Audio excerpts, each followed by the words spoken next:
एक बार की बात है। लाहौर में एक बड़ा अमीर व्यापारी रहता था। उसका नाम था दूनी चंद। उसे अपने धन का बड़ा घमंड था। उसने अपने पिता का श्राद्ध करने की बड़े जोर शोर से तैयारी की। इसके लिए उसने बहुत बड़े ब्रह्मा भोज का प्रबंध किया। ब्रह्मा भोज के लिए उसने बहुत से ब्राह्मणों, साधुओं, संतों को न्योता दिया। उन्हीं दिनों गुरु नानक जी और मर्दाना भी लाहौर आए हुए थे।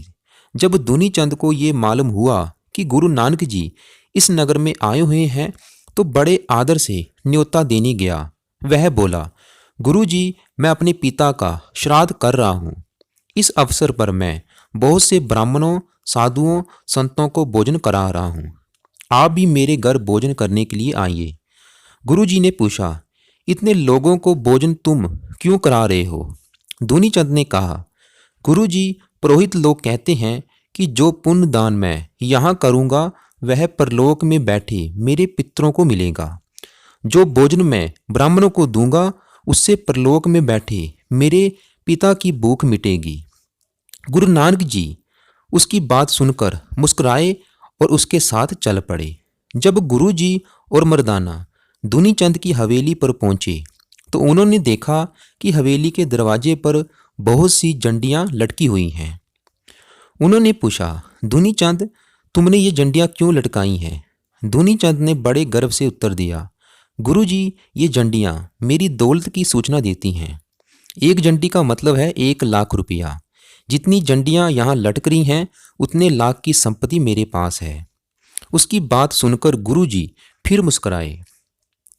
जब श्राद्ध का आयोजन समाप्त हो गया और गुरु जी तथा मर्दाना सेठ दूनी चंद से विदा लेने लगे तो गुरु जी ने उससे कहा, दूनी चंद, मैं तुम्हारे पास अपनी एक वस्तु रखना चाहता हूँ। मैं तुम्हें अपनी एक सुई देता हूँ। ये मुझे बहुत प्रिय है। इसे तुम अपने पास संभाल कर रख लो। जब तुम और मैं परलोक पहुँच जाएंगे तो वहाँ मैं ये सुई तुमसे वापस ले लूँगा।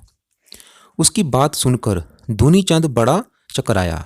वह सोचने लगा, परलोक में तो साथ में कुछ भी नहीं जाता, फिर ये सुई मैं कैसे ले जाऊंगा? वह बोला, गुरु जी, आपकी बात मेरी समझ में नहीं आई।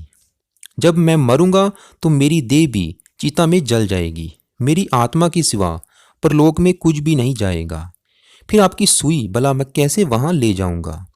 देखो, अभी तुम कह रहे थे कि जो भोजन तुम यहाँ पुरोहित को खिला रहे हो वह परलोक में तुम्हारे पिता के पास पहुंच जाएगा। जी गुरुजी, दूनी चंद बोला। गुरुजी ने कहा, जब एक छोटी सी सुई परलोक नहीं जा सकती, तब इतना भोजन परलोक में बैठे तुम्हारे पिता को कैसे मिलेगा? गुरुजी ने उसे समझाते हुए कहा, मेरे भाई, भूखों को भोजन कराना, गरीबों की सेवा करना बहुत अच्छी बात है, परंतु पुरोहितों को इस उम्मीद से भोजन कराना कि वह तुम्हारे पितरों के पास पहुंचेगा, नीरा भ्रम और अंधविश्वास है।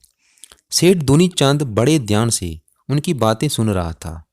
गुरुजी ने फिर कहा, तुम्हें अपने धन का बड़ा अभिमान है, परंतु तुम स्वयं कहते हो कि मरने के बाद कुछ भी साथ नहीं जाता। जब तुम यहाँ से एक छोटी सी सुई भी अपने साथ नहीं ले जा सकते तो अपने धन का इतना मान क्यों करते हो? गुरुजी की बातें सुनकर दूनी चंद के अंदर की आंखें खुल गई।